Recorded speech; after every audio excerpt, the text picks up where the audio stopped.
On October 13, 1972, a Uruguayan rugby team was taking off from Montevideo to go to Chile for a friendly match. There were 45 people on the plane, young players, their relatives, and the crew. Everything was normal. The plane was in the air. The conversations were lively. No one knew what was about to happen. As the plane passed over the Andes, the weather suddenly changed. The clouds thickened. Fog settled in. Visibility was almost zero. The pilot miscalculated the position of the mountains.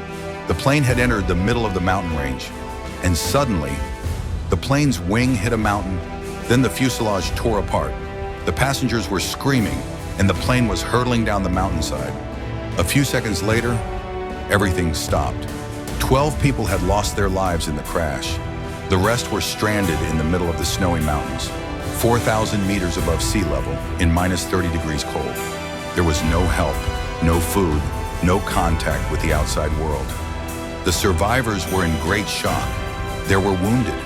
The cold became even more unbearable at night. It was impossible to light a fire under the snow. They took shelter in the plane wreckage and used it as a blanket. They found a radio. They hoped that someone was looking for them. And days later, news came on the radio. The search had been stopped. The teams believed they were dead. No one was looking for them anymore. This news destroyed their hopes.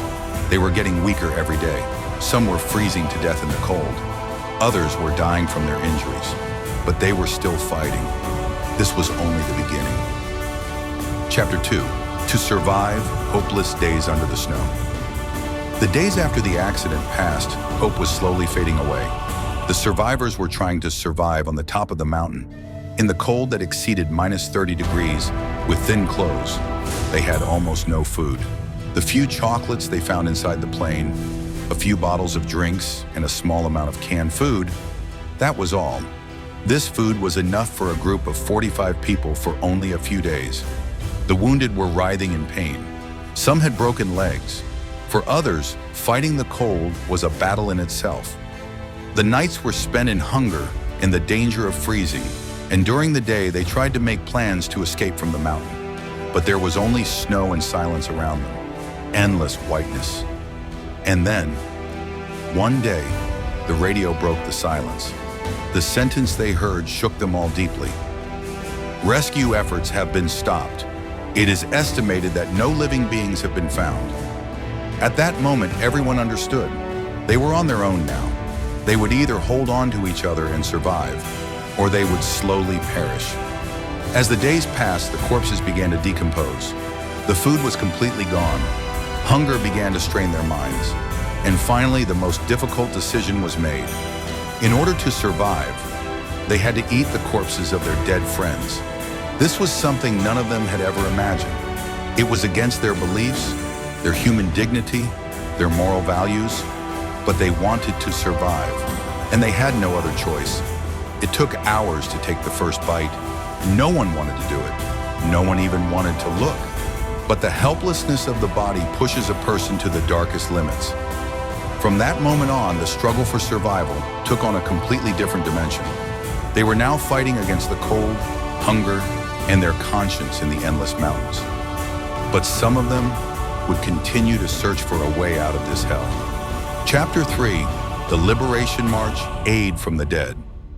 Days turned into weeks. The survivors woke up each morning with faces that had diminished, and each night they closed their eyes wondering, I wonder if this will be my last sleep. But 3 of them were determined not to surrender. Nando Parado, Roberto Canessa, and Antonio Vizintin would not wait any longer. They decided to cross the mountains to reach civilization and bring help. Preparations were made. Pieces of skin cut from the corpses were turned into boots. Protective suits were made from the fabric left from the plane wreckage. They had no compass. They had no map. But they were determined. On the morning of December the 16th, 1972, 3 young men began walking through the minus-degree snow toward giant mountains covered with snow. They spent the first night outside. The truth that awaited them on the summit they climbed on the second day was devastating. The Chilean valley they were trying to reach was not behind that mountain. It was hundreds of kilometers away, behind another mountain range. Antonio Vizintin had to turn back. Nando and Roberto continued on their way alone. For 8 days, they walked in the snow during the day and hugged each other in rocky hollows at night to avoid freezing.